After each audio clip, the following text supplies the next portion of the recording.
वासुदेवाय हरि वासुदेवाय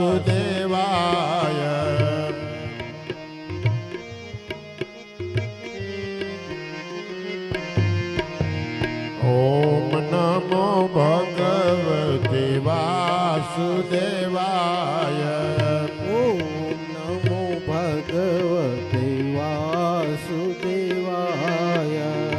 ओम नमो भगवते वासुदेवाय ओम नमो भगवते वासुदेवाय वासुदेवाय हरि वासुदेवाय वासुदेवाय हरि वासुदेवाय ओम नमो भगवते वासुदेवाय ओम नमो भगवते वासुदेवाय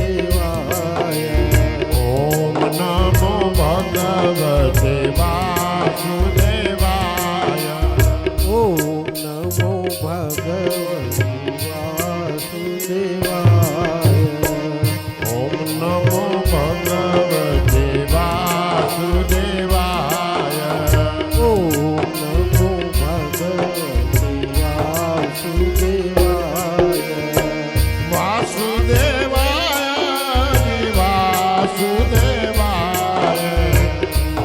वासुदेवाय हरि वासुदेवाय वासुदेवाय हरि वासुदेवाय वासुदेवाय हरि वासुदेवाय ओम नमो भगवते वासुदेवाय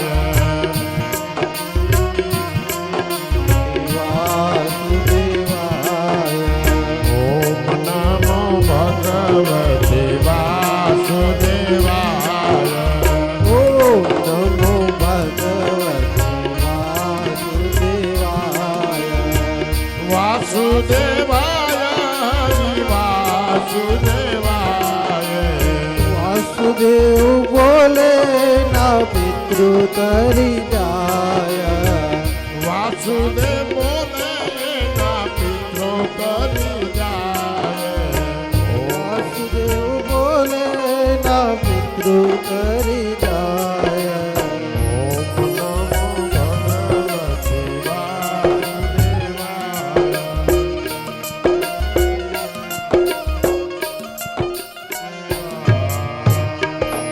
बोलो श्री भागवत जी भगवान की जय। ओम इदं विष्णुर्विचक्रमे त्रेधानि ददे पदम् शमूढमुष्यवागुसुरे स्वाहा कृष्णाय वासुदेवाय हरिये परमात्मने प्रणतः क्लेशनाशाय गोविन्दाय नमो नमः।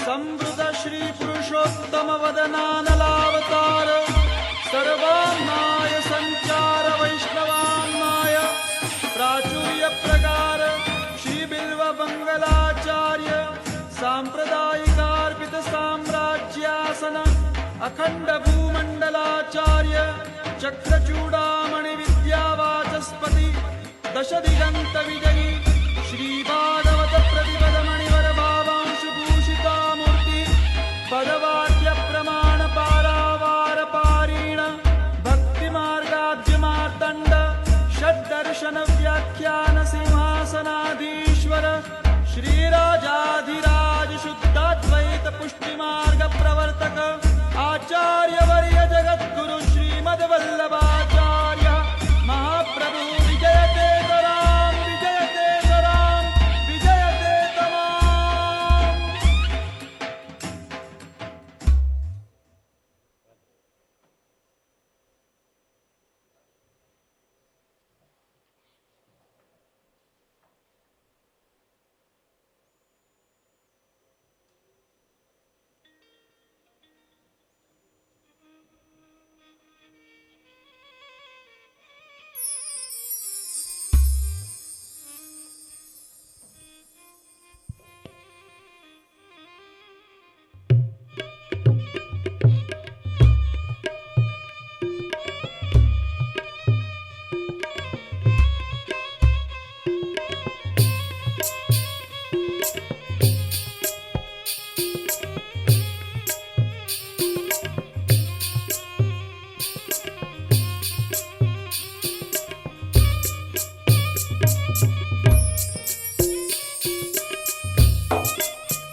હાલ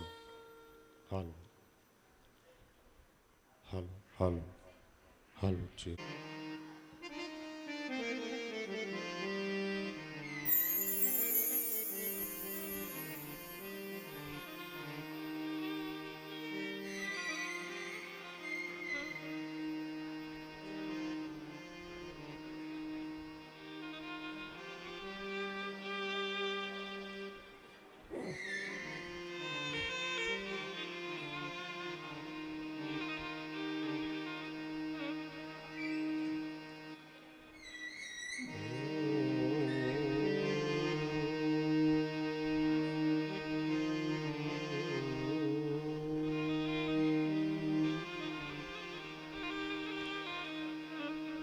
स्वस्ति श्री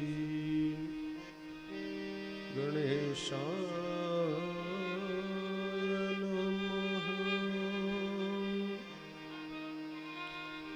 श्री सरस्वत्यै चरणकमलेभ्यो नमः।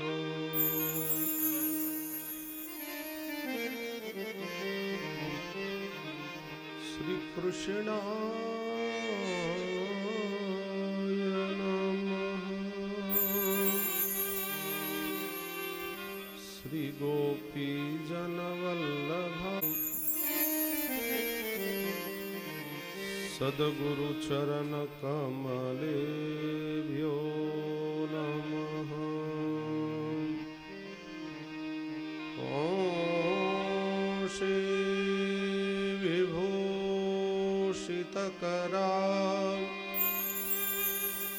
नवनीरनाभा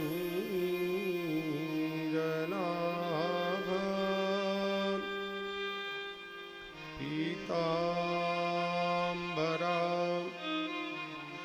अरुणबिम्बफलाधरोष्टा पूर्णेन्दुसुन्दरमुखा अरविन्दनेत्रा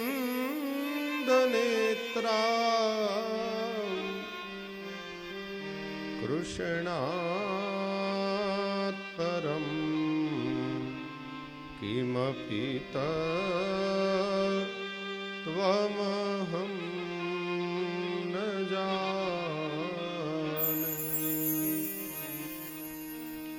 चिन्तासन्तानहन्तारो यदपादाम्बुजरेण वः स्वीयानां तान् निजाचार्यान् प्रणमामि मुहुरमुहुः। यदनुग्रहतो जन्तु सर्वदुःखातिगो भवेत् तमहं सर्वदा वन्दे श्रीमद्वल्लभनन्दनम्। अज्ञानतिमिरान्धस्य ज्ञानाञ्जनशलाकया चक्षुरुन्मीलितं येन तस्मै श्रीगुरुवे नमः। चतुर्भिश्च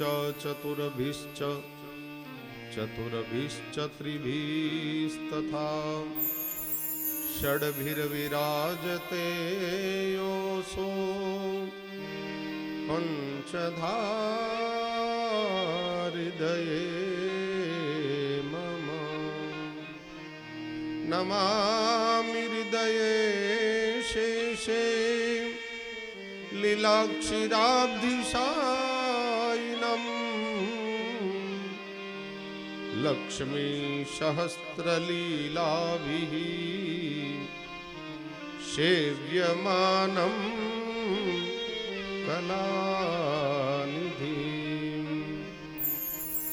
वन्दे नन्दव्रजः स्त्रीणां पादरेणुमभीक्षणसः यासां हरिकथोदगीतं पुनाति भुवनत्रयम्। प्रभुरनन्दकुमारो मे स्वामिनी वृषभानुजा। कृतार्थोऽहं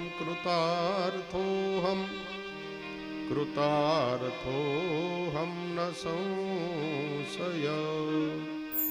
पुष्टिमार्गीय सर्वज्ञः करुणारसपूरितः श्रेष्ठः फलप्रदात्री च तस्मै श्री गुरुवे नमः।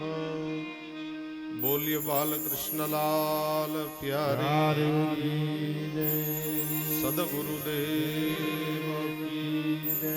શ્રી દ્વારિકાધીશ કી જય. 2 મિનિટ આપણા ગુરુદેવને યાદ કરી લઈએ. ગોવિંદરાય બાવાનું સ્મરણ કરીએ પોતપોતાના ગુરુદેવ. નિરાકાર રૂપા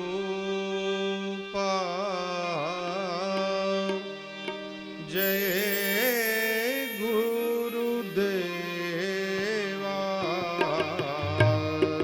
નિરાકાર ભાવથી તાલી પાડીને બધા સાવ ગુજરાતીમાં ધોરણ છે. કોઈ પણ મંગલ કાર્ય શરૂ કરીએ ને પેલા આપણા ગુરુદેવને યાદ કરવા જોઈએ. એ વલ્લભ ગુણને યાદ કરો, જેના હજારો ઉપકાર છે આપણા ઉપર. જે ઉપકાર આપણે ક્યારેય નહીં ચૂકવી શકીએ સાહેબ.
સ્વરૂપા જય ગુરુદેવા વાણી સ્વરૂપા જય ગુરુદેવા આનંદ સ્વરૂપા જય ગુરુદેવા માતૃ સ્વરૂપા જય ગુરુદેવા આત્મસ્વરૂપા જય ગુરુદેવા પિતૃ સ્વરૂપા જય ગુરુદેવા સ્વરૂપા જય હરિ બોલ. ગુરુદેવા આનંદ રૂપા જય ગુરુદેવા સ્વરૂપા જય ગુરુદેવા પરમાનંદ રૂપા જય ગુરુદેવા પરમાનંદ રૂપા જય ગુરુદેવા જય ગુરુદેવા જય ગુરુદેવા જય ગુરુદેવા જય ગુરુદેવા ગુરુદેવા જય ગુરુદેવા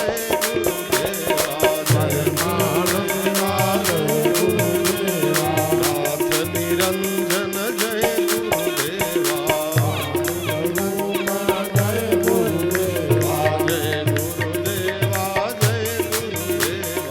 જય ગુરુદેવા જય ગુરુદેવા જય ગુરુદેવા જય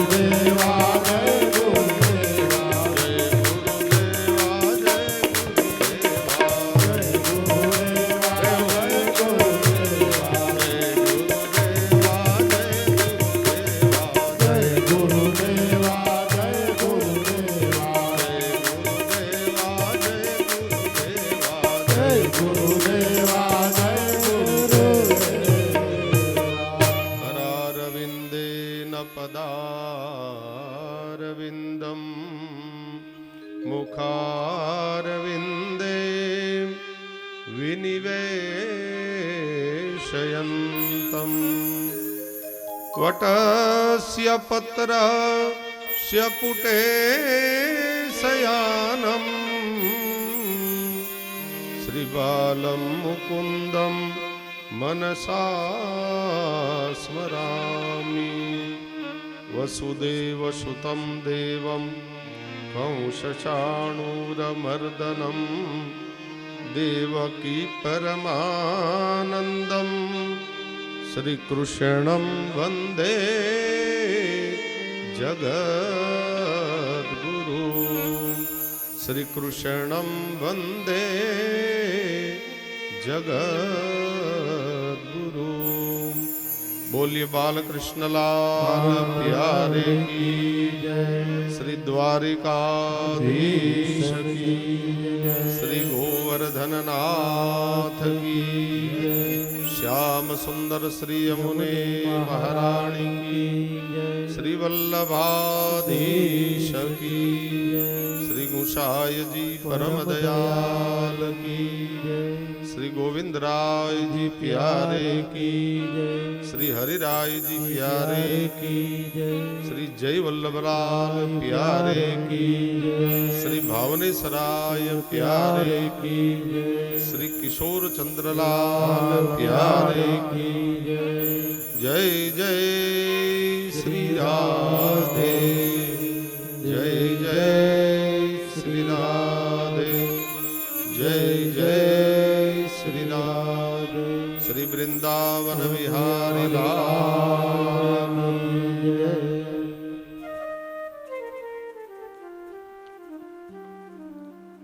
उपस्थित विप्र देवताओं ब्राह्मण देवताओं कलाना उपासको समग्र धींगाणी परिवार एवं बहार गामथी पधारेला तमाम मेहमानों भगवदीओ प्रभुना वहाला भक्तों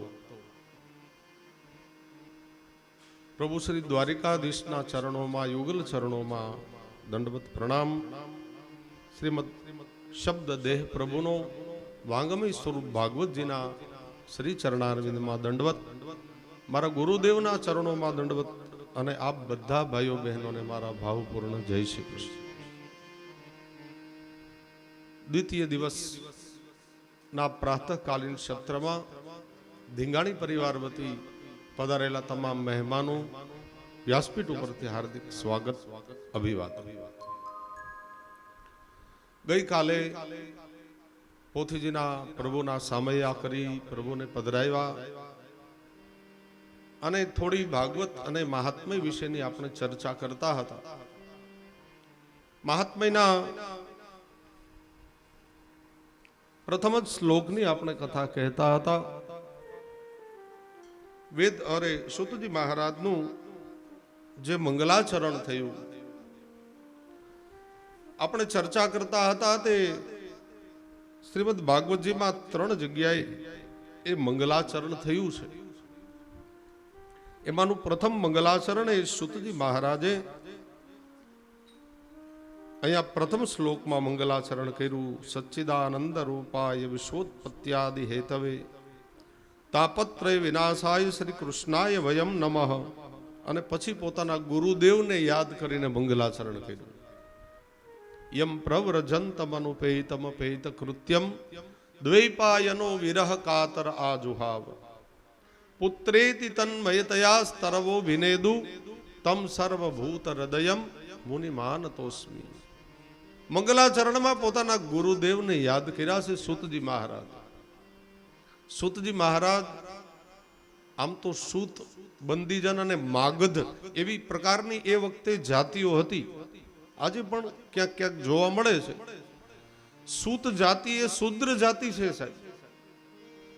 એને કથા કહેવાનો અધિકાર નથી. તો સૂતજીએ કેમ કથા કીધી? કારણ કે એમના ગુરુદેવ કોણ હતા? સમર્થ બ્રાહ્મણ કુળમાં પ્રગટ થયેલા વેદ વ્યાસજી હતા. અને એ વેદ વ્યાસજી એની પાત્રતા પ્રમાણે એને અધિકાર આપ્યો હતો, એટલે અધિકાર મળ્યો હતો. નહીતર સૂતજી કથા કહેવાને અધિકારી નથી. કથા કોણ કહી શકે? કથા કોના મોઢાથી સંભળાય? કથાકાર કેવા હોવા જોઈએ? એ બધાની સ્પષ્ટતા અહીંયા ભાગવતજીમાં કરી છે વેદ વ્યાસજી. પણ આજના લોકોનું બહુ આ પ્રત્વે લક્ષ્ય નથી. ગમે એની પાસે બસ કથા કરાવી લેવી છે. યુટ્યુબમાં જોવે ને 2 ભજન સારા બોલતા હોય એટલે કે આ કથાકાર સારા, ચાલો કરાવી લ્યો કથા. આવી કથા આપણને એ જીવનમાં કઈ પ્રેરણા નહીં આપે. જે કથા કહેવા માટે અધિકારી છે એના મુખથી જ કથા સાંભળવી જોઈએ. ભાગવતજી એમ કે છે, હું નથી કહેતો. અને આપ શ્રી મહાપ્રભુજીએ પણ જલભેદ પ્રકરણ વાંચી લ્યો. એમાં શું સ્પષ્ટતા કરી છે મહાપ્રભુજી? 20 પ્રકારના વક્તા બતાવ્યા છે જલભેદ પ્રકરણમાં. 16 ગ્રંથ વાંચો, એમાં 20 પ્રકારના વક્તાની સ્પષ્ટતા કરી છે આપ શ્રી મહાપ્રભુજી. કેવા વક્તાના મુખથી કથા સંભળાય, એ બ્રાહ્મણ કેવા હોવા જોઈએ, એ વક્તા કેવા હોવા જોઈએ, એની અંદર કેટલા ગુણ હોવા જોઈએ. આજે તો એવું માને છે લોકો કે કથાકાર 40-50 લાખ રૂપિયાની ગાડી લઈને આવે. આવું છે કે નહીં? એ વક્તાને બધા સારા ગણે છે. હું કોઈની નિંદા કરવા નથી બેઠો, પણ જે સત્ય છે એ તો કહીશ જ. આ કોઈ નિંદાનો ભાવ ન સમજતા. અત્યારના લોકોની મેન્ટાલિટી કેવી થઈ ગઈ છે એની વાત કરું.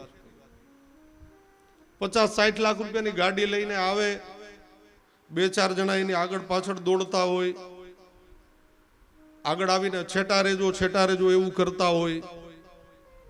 શાસ્ત્રીજીને એસી ઉતારા વગર નહીં ચાલે, શાસ્ત્રીજી અહીં નહીં બેસે, શાસ્ત્રીજીને આવું જ જોશે. આવું કેવા વાળા હોય 2-4 જણા. શાસ્ત્રીજી 35 લાખ રૂપિયા લે છે કથા કરવાના, આવું કેવા વાળા હોય. શાસ્ત્રીજીનો ચાર્જ 50 લાખ રૂપિયા છે.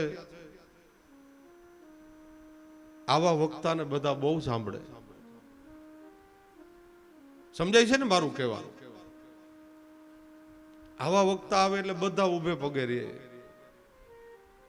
આ નહીં ચાલે, અહીંયા નહીં ચાલે, આ બેડ ના ચાલે, બીજો ઉતારો ફેરવો, આવું જમવાનું નહીં ચાલે.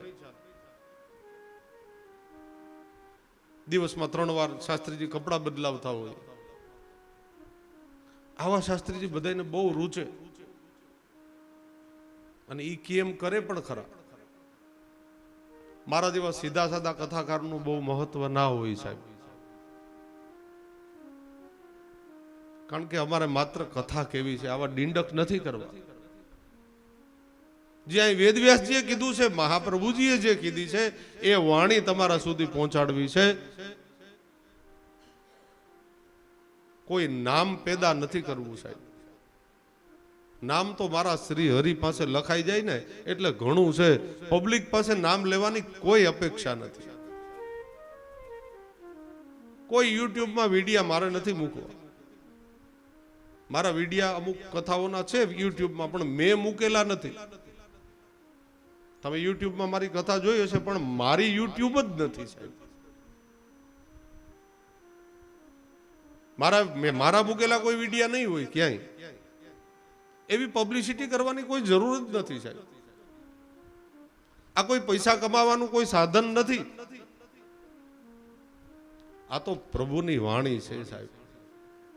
અને પ્રભુ કૃપા કરે અને આપ જેવા વૈષ્ણવો જ્યારે સન્મુખ હોય ત્યારે એ વાણી પ્રગટ થાય. આ વાણી કઈ સસ્તી નથી સાહેબ કે જેની તેની પાસે પ્રગટ થાય, જ્યાં ત્યાં એનો ઉપયોગ થાય. આ કોઈ પૈસા કમાવાનું સાધન નથી. લોકોએ આને સાધન માની લીધું. પણ મેં તમને કીધું આવા વક્તાઓનો બહુ ભાવ થાય.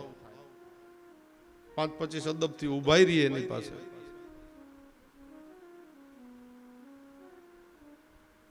તો કેવા વક્તાના મુખથી કથા સાંભળવી એની સ્પષ્ટતા અહીં ભાગવતજીમાં કરી છે. ક્યારેક વાંચો તો ખરા.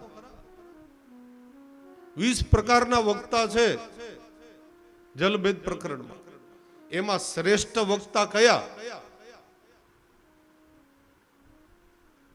પેલા તો બ્રાહ્મણ હોવા જોઈએ, સ્પષ્ટતા કરી છે. વૈષ્ણવો, વિપ્રો, દ્રષ્ટાંત, કુશલો, ધીરો, આટલા ગુણ તો પેલા હોવા જોઈએ વક્તામાં. પેલા બ્રાહ્મણ હોવો જોઈએ, જે તેના મોઢાથી કથા નહીં સાંભળવાની. આપ શ્રી મહાપ્રભુજીની વૈષ્ણવોને ખાસ ટકોર છે. બીજા નંબરમાં એ બ્રહ્મ સંબંધી હોવો જોઈએ, વૈષ્ણવ હોવો જોઈએ. એ પ્રભુની યત્કિંચિત સેવા કરતો હોવો જોઈએ. એ ખુદ સેવા નહીં કરતો હોય તો તમને શું સેવાના ગુણ બતાવશે? એ ખુદ વૈષ્ણવ નહીં હોય તો તમને કયા વૈષ્ણવતાના પાઠ ભણાવશે? એ ખુદ બ્રહ્મ સંબંધી નથી, એના હૃદયમાં પ્રભુ નથી બિરાજતા, તો તમને કઈ કથા સંભળાવશે? કૃષ્ણને એ પોતે નથી જાણતો, એ તમને શું કૃષ્ણ વિશે બતાવશે? એટલા માટે આપ શ્રી મહાપ્રભુજીએ 20 પ્રકારના વક્તા બતાવ્યા. એમાં શ્રેષ્ઠ વક્તાના આ ગુણ છે સાહેબ. સમજાય છે ને મારી વાત બરાબર? આમાં ક્યાંય લખ્યું કે 80 લાખની ગાડી લઈને વક્તા આવે તો એ સારા? એવું 50 લાખ રૂપિયા ભાવ લેતા હોય તો વક્તા સારા? એવું ક્યાંય લખ્યું છે આમાં ભાગવતજીમાં? આજે તો 25 લાખ એડવાન્સ લેવાય છે. તમારે કથા કરાવી તો 25 લાખ એડવાન્સ, અને 25 લાખ કથા શરૂ થાય તેથી આપી દેવાની, તો એ વ્યાસપીઠ માથે બેસે. આવી કથા બિલકુલ ન સાંભળતા. ક્યારે? મહાપ્રભુજી ના પાડે છે, હું ના નથી પાડતો. આવી વેચાતી લીધેલી કથા સાંભળવાથી આપણા દેહનો કથા નહીં આવે. શું કરે છે અત્યારે વધારે પડતા વક્તાઓ? નકરા રાસ ને ગીત ને બોલીને 8 દિવસ પૂરા કરી દે છે. મહાપ્રભુજીની વાણી ક્યાં બોલે છે કોઈ? તમારા પૈસા 50 લાખ લીધા હોય તો એને કાંઈક તો કરાવવું તો ખરા ને, તમને આનંદ તો કરાવો ને. એ કથા કહેશે તો તમે ભાગી જાઓ. એટલે રાસ ને ગરબા ચાલે રાખે 7 દિવસ સુધી, બધાને મજા. કથાની જગ્યાએ આવી કથા કરવાથી કોઈ ફાયદો નહીં થાય છે. ચોક્કસ રાસ કે ગરબા વચ્ચે આવશે તો જરૂર આપણે લેશું, એમાં ના નથી, એનો વિરોધ નથી.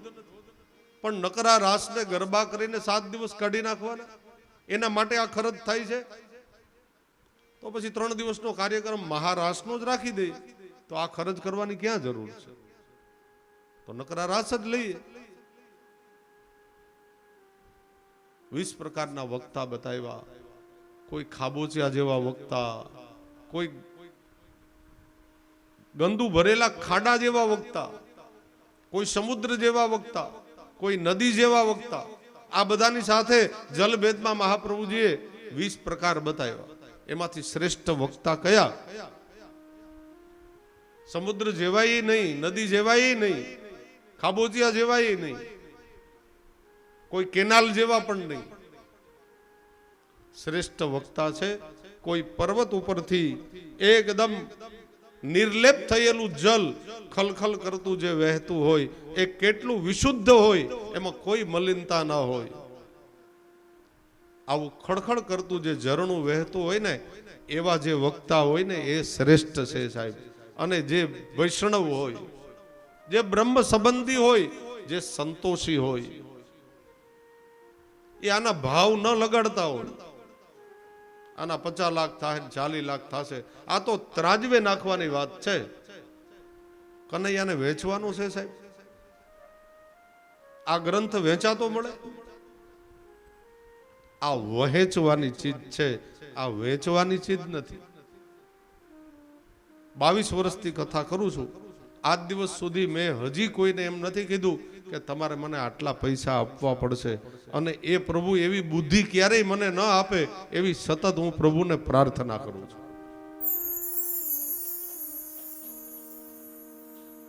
એ તો પરમ કૃપાળુ છે સાહેબ.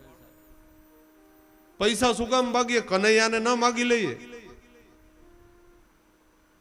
કે તું કાયમી થઈને અમારા હૃદયમાં સ્થિર રહેજે.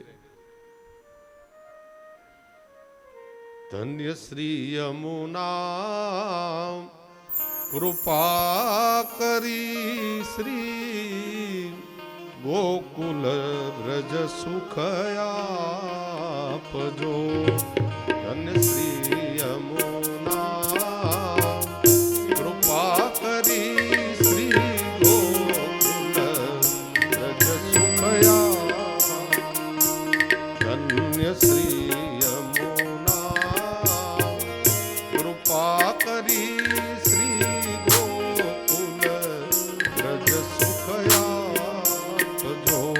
ધન્ય શ્રી યમુના કૃપા કરી શ્રી ગોકુલ વ્રજ સુખ આપજો. તમે યમુના કૃપા કરી શ્રી ગોકુલ વ્રજ સુખ આપજો. ધન્ય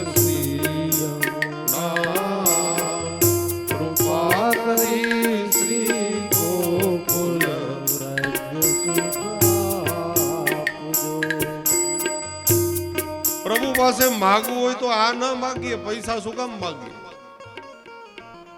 બીજો જન્મ ક્યાંક વ્રજમાં, અરે મનુષ્ય ન કદાચ થઈ શકીએ તો વૃક્ષ બનાવજે, કોઈ વ્રજનો કાંટો કાકરો પણ બનાવજે કે નિત્ય પ્રભુની લીલામાં અમારો પ્રવેશ થાય. પૈસા અને 5 રૂપિયા કેટલાથી બેઠા રહેવાના સાહેબ? એનું શું મૂલ્ય છે? એ કદાચ પ્રભુ એ તો તાત્કાલિક આપી દેશે. પ્રભુ સામા મળે તો શું મગાય?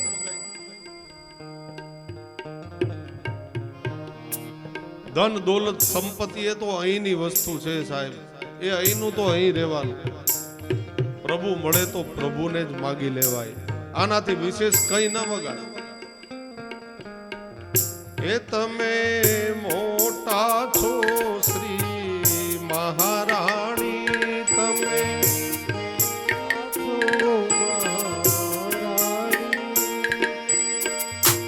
તમે દીન તણી કરુણા જાણી, તમે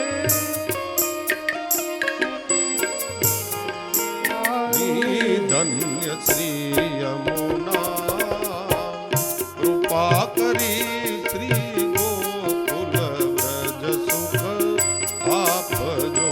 ધન્ય શ્રી કૃપા કરી શ્રી ગોકુલ વ્રજ સુખ આપજો. વ્રજની રજમાં અહર્નિશય મને સ્થિર કરીને સ્થાપજો. વ્રજની રજમાં અહર્નિશય મને સ્થિર કરીને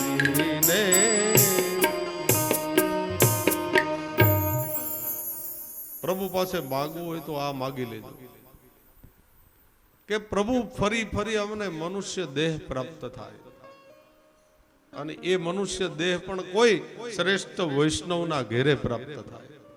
વૈષ્ણવો આ જ કામના કરે, આનાથી વધારે કઈ માગે નહીં સાહેબ.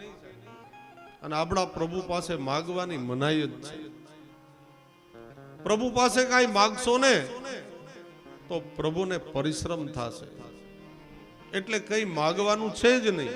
અને જ્યારે આપ શ્રી મહાપ્રભુજી તો ત્યાં સુધી આજ્ઞા કરે છે કે પ્રભુને પ્રાર્થના પણ નથી થતી. આપણા માર્ગમાં પ્રાર્થનાને ક્યાંય સ્થાન નથી. પ્રાર્થના નહીં, વિનંતી કરો. પ્રાર્થના છે ને લૌકિક શબ્દ છે, જેમાં લૌકિકની કઈ માગણી કરવાની હોય એ પ્રાર્થના, અને અલૌકિકની માગણી જ્યારે કરો તો એનું નામ છે વિનતી. પ્રભુને વિનંતી થઈ શકે, પ્રાર્થના નહીં. પુષ્ટિ માર્ગ એટલે લૌકિક કોઈ ચીજની પ્રભુ પાસે માગણી ક્યારેય નથી થતી. તો પ્રભુને પરિશ્રમ થાય છે. માગવું હોય તો આવું માગજો, જરૂરથી વિનંતી કરો કે પ્રભુ બીજો જન્મ મનુષ્યનો જ મળે, કોઈ વૈષ્ણવના ઘેરે જ અમને જન્મ પ્રાપ્ત થાય. એટલે જ નરસિંહ મહેતા અમારા જૂનાગઢના કહે છે કે હરિના જન તો મુક્તિ ન માગે, માગે જન્મો જન્મ અવતાર રે. નિત્ય સેવા નિત્ય ઉત્સવ, નિત્ય નિરખવા નંદ કુમાર રે. હરિના જન તો મુક્તિ ન માગે. વૈષ્ણવો ક્યારે મુક્તિ કે મોક્ષની ઈચ્છા પણ ન કરે. મોક્ષ એટલે શું અને મુક્તિ એટલે શું? મોક્ષનો અર્થ થાય મોહનો ક્ષય થઈ જાવ, એનું નામ છે મોક્ષ. સાવ ગુજરાતીમાં સમજાવું, મિશ્રીમાં સમજાય ને, સાકર તમે ખાવ તો કેવી લાગે? જરાક બોલો તો ખરા, ક્યારેય ખાધી નથી તમે લોકો? મીઠી લાગે ને? હવે એક દિવસ એવો આવે કે આપણે પોતે મિશ્રી બની જઈએ તો મિશ્રીનો સ્વાદ આવે. આપણે ખુદ સાકર થઈ જઈએ તો પછી એનો સ્વાદ માણી શકાય? પછી મીઠી છે ખારી કેને ખબર? ખુદ મિશ્રી બની ગયા પછી મિશ્રીનો જે સ્વાદ આવતો હતો ને એ બંધ થઈ જશે. એટલે ખુદ મિશ્રી બનવામાં મજા છે કે મિશ્રીથી અલગ રહેવામાં મજા છે? એટલે હરિના જન ક્યારેય મુક્તિ નથી માંગતા. ભગવદ રૂપ બનવામાં મજા નથી. પ્રભુને નિરખવાની જે તાલાવેલી છે ને, ભગવદીઓ સેવામાં બિરાજે, પ્રભુ અનો અવસર થાય અને એને જે હૃદયમાં તાપ જાગે, જેને તાપ ક્લેશ કીધો છે મહાપ્રભુ, વૈષ્ણવો રોજ તાપ કલેશનું દાન માગે. પ્રભુ તમારો વિરહ અમને પ્રાપ્ત થાય. અને આપ શ્રી મહાપ્રભુજી ખુદ એ વિરહનું જ પ્રત્યક્ષ સ્વરૂપ છે સાહેબ. એ સ્વામિનીજીનું સ્વરૂપ છે. પ્રભુ અનઅવસર થાય, વૈષ્ણવ પ્રભુનું સ્મરણ કરતા હોય, પ્રભુ ક્યારે પાછા જાગૃત થાય, ક્યારે પ્રભુનું દર્શન થાય? આ જે તાલાવેલી છે ને સાહેબ, બસ આ પ્રભુ પાસે માગવાનું છે. મોક્ષ થઈ જશે તો તમે પ્રભુ રૂપ બની જાશો. પછી પ્રભુને નિરખવાનો જે આનંદ છે ને એ તિરોધાન થઈ જશે. એ આનંદ નહીં આવે. પ્રભુ ખુદ બનવાની જરૂર નથી, પ્રભુની લીલાનું અવગાહન કરવાની જરૂર છે. અને એટલા માટે કળિયુગમાં શ્રીમદ ભાગવતજીની કથાને શ્રેષ્ઠ બતાવી. એટલે જ આપ શ્રી મહાપ્રભુજી આજ્ઞા કરે છે કે સેવાયામ વા કથાયામ. કાં તો પ્રભુ જ્યાં સુધી સન્મુખ બિરાજતા હોય ત્યાં સુધી આપ એની સેવા કરો, અને પ્રભુ અનઅવસર થાય ત્યારે પ્રભુના લીલા ચરિત્રો એટલે કે ભાગવતજીનું અવગાહન કરો. કળિયુગમાં જીવો માટે શ્રેષ્ઠ છે આ. તો સુતજી મહારાજે પોતાના ગુરુદેવને યાદ કર્યા. યમ પ્રવ્રજંતમ અનુપેતમ અપેત કૃત્યમ. પોતાના ગુરુદેવના કયા પ્રસંગને યાદ કર્યો? મંગલાચરણમાં. જ્યારે વેદવ્યાસજીને ત્યાં પુત્રનું પ્રાગટ્ય થયું સુખદેવજી મહારાજ, અને એ સુખદેવજી મહારાજ જન્મતા વેત જ ઉત્તર દિશા તરફ પ્રયાણ કર્યું, ચાલવા લાગ્યા.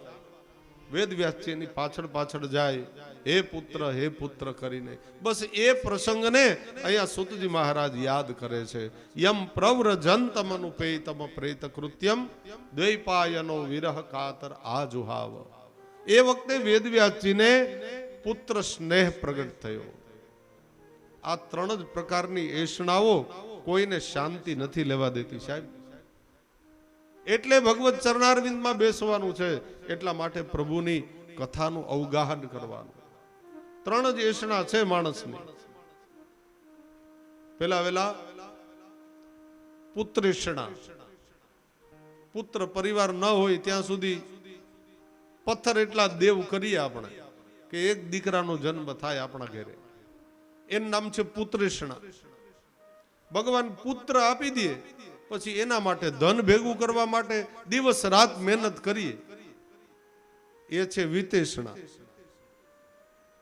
આ બે એષણા તો કદાચ પ્રભુ પૂરી કરી દે, પણ ત્યાં સંતોષ નથી આ જીવને, એટલે ત્રીજી એષણા જાગે. ખૂબ સંપત્તિ ભેગી કરી લે ને માણસ તોય સંતોષ ના થાય. ત્રીજી એષણા છે એ છે લોકેષણા. બહુ સંપત્તિ ભેગી થાય પછી માણસને પોતાનું નામ બનાવવું હોય કે સમાજમાં મને કોક ઓળખે, આ છે લોકેષણા. આ ત્રણ એષણામાંથી માણસ બહાર જ નથી નીકળતો સાહેબ. અને આ ત્રણ એષણા પૂરી કરવામાં જ જીવન લગભગ પૂરું થઈ જાય. તો હરિને ક્યારે ભજશું એ તો કયો? કાં તો પુત્રેષણા, કાં તો વિતેષણા, ત્રીજી લોકેષણા. અને એટલે કબીર સાહેબ કહે છે દોહાવલીમાં, મન મરે માયા મરે આ મર મર જાત શરીર, આ આશા તૃષ્ણા ના મરે કહે ગયે દાસ કબીર. મન મરી જાય, માયા મરી જાય, આ દેહ પણ પડી જાય. આશા અને તૃષ્ણાનું બંધન એવું છે જે માણસની સાથે જાય. અને એટલે પછી આપણે એને ભૂત કહીએ, બરાબર ને? આ ભૂત થયા, પ્રેત થયા. ઈ પ્રેત જ થાય, કારણ કે અંતકાલે મામેવ સ્મરણ મોક્તવા કલેવરમ. અંતના સમયે જો હરિને ભજીએ તો હરિ કે એ મારો જીવ છે. અંતના સમયે કોઈ પદાર્થને યાદ કરે માણસ તો એ પદાર્થને પ્રાપ્ત થાય. ભગવાન કે એમાં મારું કાંઈ ન ચાલે, તો એ પ્રેત ગતિમાં પણ જઈ શકે. બસ એના માટેની અહીંયા મહાત્મ્યની કથા કહેવામાં આવી છે. સૂતજી મહારાજે પોતાના ગુરુદેવને યાદ કર્યા, અને હવે સૂતજી મહારાજ કહે છે કે એક સમયના વિશે નૈમિષારણ્યમાં હજારો ઋષિ મુનિઓ એ ભેગા થયેલા હતા. અને કથા કહેવાની અંદર કુશલ એવા સોનકાદી ઋષિઓએ એક વખતે સૂતજી મહારાજને પ્રશ્ન કર્યો. જો આ પ્રશ્નમાંથી જ આખા ભાગવતની રચના થઈ. અહીંયા પ્રશ્નો પૂછાયા છે. સોનકાદી હજારો ઋષિઓ છે, 88,000, અને એ બધા સૂતજી મહારાજને પ્રશ્ન કરે છે. કારણ કે સૂતજી મહારાજ એ પરમ જ્ઞાની છે, જે બધા પુરાણો, બધા વેદના જ્ઞાતા છે. એટલે આ બધા ઋષિઓ હવે પ્રશ્ન કરે છે, પણ પ્રશ્ન પોતાના માટે એકેય નથી હો સાહેબ, જગતના ઉદ્ધાર માટે પ્રશ્નો કર્યા. આમાં આપણા બધાયનું કલ્યાણ સમાયેલું છે. સૂતજી મહારાજને હવે સોનકાદીઓ પ્રશ્ન કરે છે. અગનાન દ્વાંત વિધ્વંસ સૂર્ય કોટિ સમપ્રભ સુતાખ્યાહી કથા સારમ મમ કર્ણરસાયનમ. એ સૂતજી મહારાજ, તમે પરમ જ્ઞાની છો અને ભગવાનના ભક્ત પણ છો, તો કૃપા કરીને અમારા કરોડો જન્મના પાપનો વિધ્વંસ થાય, અમારી અજ્ઞાનતાનો નાશ થાય, અને સૂર્ય કોટી સમપ્રભ. એ સૂતજી, તમારું જ્ઞાન તો કરોડો સૂર્ય સમાન તેજસ્વી છો તમે, એટલે તમે અમને કોઈ એવી કથાનો સાર કહો. જો આખી કથા નથી માગી. સૂતજીને ખબર હતી કે કળિયુગના જીવો આખી કથા શ્રવણ નહીં કરી શકે, એટલે કથાનો સાર માંગ્યો છે. એવી કોઈ અદ્ભુત કથા હોય જે અમારું પરમ મંગલ કરી શકે, એવી કથાનો માત્ર સાર કહો. અહીંયા 3 કલાક બેસવું પડે તો પગ આમથી આમ કરવા પડે છે સાહેબ. સોફા ઉપર બેઠા છો તોય. સાચી વાત કે ખોટી? તો આ તો કથા સાર જ છે 7 દિવસનો. પૂર્ણ કથા સૂતજી મહારાજ કે તો આપણી કઈ પરિસ્થિતિ થાય? આખી કથા તો 1 મહિને પૂરી થાય છે. એટલે એનો અર્થ એવો નથી કે કથા કાપકૂપ કરીને 7 દિવસમાં પૂરું કરી દઈએ, એવી વાત નથી. પણ એક જ શ્લોક હોય એ હું જો તમને સમજાવવા બેસો, એનો અર્થ ને એના અર્થો એટલા બધા થતા હોય, સાંજ સુધીમાં હું તમને એક જ શ્લોક સમજાવી શકું. તો આવા 18,000 છે. આમ એ બધાને હું તમને સમજાવવા બેસું તો કેટલા દિવસ થાય? તો અહીંયા ઋષિઓ પણ સમજતા હતા કે કળિયુગના લોકો કેવા થશે. મંદાહા સુમંદમતયો મંદ ભાગ્યાયત દ્રુતા. કળિયુગના લોકો આવા થશે. મંદાહા સુમંદમતયો મંદ ભાગાયત દ્રુતા. મંદાહા એટલે કળિયુગના લોકો વધારેમાં વધારે આળસુ થશે. જ્યાં બેઠા હોય ત્યાં બેસવા દો ને તો મજા, એને તમે હલાવો ને તો મજા નહીં. કળિયુગના આવા લોકો છે. આપણે એને કહીએ કે જલનો ગ્લાસ ભરી દે ને ભાઈ, એટલે એ બીજાને ચિંતા, એ દાદાને જલ આપ, પણ તું ભરી દે ને. આટલી આળસ છે કળિયુગના લોકો. મંદાહા પછી લખ્યું સુમંદમતયો. સુમંદમતયો એટલે કળિયુગના લોકો ઓછી બુદ્ધિ વાળા હશે. આપણને બધાને કીધા છે ઓછી બુદ્ધિ વાળા, પણ આમાં એવું લાગતું તો નથી કઈ ઓછી બુદ્ધિ હોય એવું. આ મોબાઈલની શોધ અત્યારે કળિયુગમાં થઈ છે. સીધી અમેરિકા વાત થાય, આફ્રિકા વાત થાય, લંડન વાત થાય, ઓસ્ટ્રેલિયા વાત થાય. તો આ બધી ટેકનિકલી બધી શોધ તો ચંદ્ર ને મંગળ ઉપર પહોંચ્યા કળિયુગમાં જ પહોંચ્યા માણસો. તો આને ઓછી બુદ્ધિના કેમ કહેવાય? પણ મહાત્મા શ્રી સૂતજીએ કીધા કે કળિયુગના લોકો ઓછી બુદ્ધિના થશે, તો એ બોલ્યા તો કઈક સત્ય તો હશે જ. આમ તો બુદ્ધિ ઘણી છે સાહેબ, પણ વધારે દુર્બુદ્ધિ છે માણસ પાસે. વિજ્ઞાનનો યુગ કરીને આપણા ભારતના વાતાવરણની પથારી ફેરવી દીધી. વિકાસ કરવો, વિકાસ નથી સાહેબ, વિનાશ કરો છો તમે. જરૂર ટેકનોલોજી આગળ વધી, વિજ્ઞાન આગળ વધ્યું, ઘણી શોધ થઈ, ઉપગ્રહો આદિ. અમેરિકા અહીં બેઠા બેઠા વાત થાય, પેલા ના થતી તો કોઈ મરી જતા. અમેરિકા વાત ના થતી તો કોઈ મરી ગયા, એવા દાખલા છે કે અમેરિકા વાત નથી થતી ને આ ભાઈ ગુજરી ગયા, એવું થાય? ત્યારે વધારે શાંતિ હતી સાહેબ. આજે બીપી ડાયાબિટીસના રોગ વધવાનું કારણ જ મોબાઈલ છે. સારા અને માઠા સમાચારો 1 સેકન્ડમાં તમને પહોંચે છે. એ તમારા સૂક્ષ્મ મન ઉપર એટલી બધી અસર કરે છે. પેલા સગાવાલામાં કોઈક વયું જતું ને, ગૌલોકવાસી થતા ને, તો 5-7 દિવસે ખબર પડતી, એટલે શાંતિ રહેતી કે ભાઈ 7 દિવસ થયા ફલાણા ભાઈ વયા ગયા. આપણે એમ કહીએ કે જેવી ભગવદ ઈચ્છા, બહુ અસર ના થાય. અત્યારે બીજી સેકન્ડે અસર થાય. ફલાણા અરે લે ઈ વયા ગયા, બસ ઈ લઈ ગયું. ઈ બીપી વધારે છે તમારું. આ મોબાઈલે ઘણું સારું કર્યું ને ખરાબ કર્યું છે સાહેબ. એ જે ધ્રાસકો લાગે છે ને, એ અંતઃ મનને શીર્ણ વિશીર્ણ કરે છે.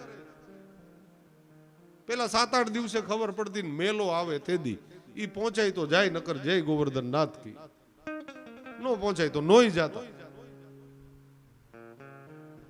ઘણા તો લગ્ન વૈયા જતા તઈ કંકોત્રી આવતી, પોસ્ટમાં ગોટે ચડી જાય તો નોય પહોંચે. ઈ ઢઈગ એટલે વાયણું તેડવા આવે તેથી પહોંચે. આવું થતું પોસ્ટ ખાતાને લીધે. પણ ઈ બહુ સારું હતું સાહેબ, આટલી ચિંતા નહોતી. વિજ્ઞાન જેમ આગળ વધે છે ને એમ મુશ્કેલીઓ જ ઊભી કરે છે. એમાં ઔદ્યોગિક રીતે ઘણું સારું, પૈસાની બાબતમાં, કમાણીની બાબતમાં ઘણું સારું. એમનો આપણે આભાર માનવો પડે વૈજ્ઞાનિકોનો, સાયન્ટિસ્ટોનો. બહુ સારું કામ કરે છે. પણ એ પાઘડીનો વળતો છેડે આવે ત્યારે ખબર પડે સાહેબ કે આનાથી નુકસાની કેટલી થઈ છે. રસ્તા પોડા કરવાના, 4 લેન 8 લેન બનાવી, વૃક્ષોનો કચર ઘાણ કાઢી નાખ્યો 8 લેન બનાવવા. આટલા વૃક્ષો પાછા વવાય છે. ગ્રીન હાઉસ નો કચર ઘાણ કાઢી નાખ્યો. આજે ગ્લેશિયરો કેટલા ઓગળે છે. આજે સમુદ્રના તળ ઊંચા આવી ગયા. કેટલા મહાનગરો ડૂબવાની તૈયારીમાં છે. આ વિકાસ કર્યો કે વિનાશ કર્યો આપણે? એટલે અહીં સુતજી મહારાજ કહે છે, મંદાહા સુમંદ મતયો. મંદ મતયો ઓછી બુદ્ધિના છે કળિયુગના જીવો. એને જે કરવાનું છે ને એ નથી કરતા, નથી કરવાનું એ જ બધું કરે છે. અમૃત અહીંયા મળ્યું છે, અહીંયા હાથમાં છે, પણ કળિયુગના જીવોને આ અમૃત નથી ગમતું. અહીં કોણીએ જે ગોળ ચોટાડ્યો ને એ ચાટવા જાય છે. એટલે ઓલું અમૃત મળ્યું એ ઢોળાઈ જાય છે. અમૃત સીધું છે પીવું હોય તો. કળિયુગના જીવો માટે સાવ સહેલું, પ્રભુને પ્રાપ્ત કરવા સાવ સહેલા છે.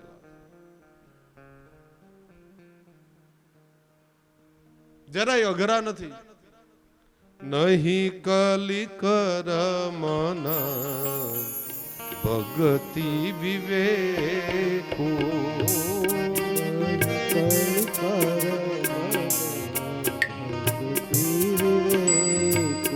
નહીં કલી કર મન ભક્તિ વિવેકો. નહીં કલી કર મન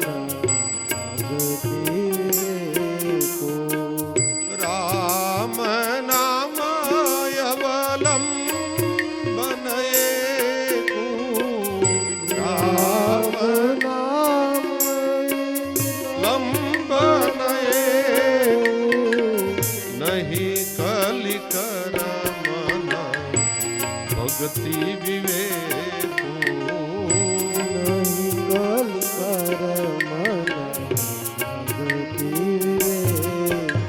નહીં કલી કર્મન ભક્તિ વિવેકો. રામ નામ અવલંબન એકો. આપ શ્રી મહાપ્રભુજી આજ્ઞા કરે છે. રામચરિત માનસમાં તુલસીદાસજી આજ્ઞા કરે છે. કળિયુગમાં બહુ મોટા મોટા યજ્ઞો ન કરતા એનું બહુ ફળ નહીં મળે. કળિયુગનો માર્ગ તો સીધો છે સાહેબ. કાંઈ કરવાની જરૂર નથી, કોઈ યાત્રા કરવાની જરૂર નથી. પ્રભુ કૃપા કરે તો ગિરિરાજજીની યાત્રા કરવા જવી, બાકી ક્યાંય જવાની જરૂર નથી. કારણ કે આજે બધા તીર્થો એ કોઈ ફળદાતા નથી સાહેબ. આ કળિયુગના લોકોએ એને દૂષિત કરી દીધા. ક્યાંય જવાની જરૂર નહીં. તમારા ઘરને તીર્થ માનો. અને આપણે વૈષ્ણવ હોય તો ક્યાંય જવાની જરૂર જ નથી સાહેબ. સાક્ષાત ગોલોકનો ત્યાગ કરીને સાક્ષાત પ્રભુ વલ્લભકુળની કૃપાથી મારા તમારા એ નંદાલયમાં પધારે, જે ઘરને હવેલી બનાવી દે સાહેબ. આપણા ઘરની અંદર પ્રભુ બિરાજે, એ નંદાલય હવેલી બની જાય. તમારે ક્યાંય જવાની જરૂર નથી. ખોટે ખોટી દોડાદોડી ન કરતા કળિયુગ. એટલે અહીંયા કહે છે તુલસીદાસજી, નહીં કલી કર્મન ભક્તિ વિવેકો. રામ નામ અવલંબન એકો. ઘેરે બેસીને સેવાય ન થાય તો કાંઈ વાંધો નહીં. પ્રભુ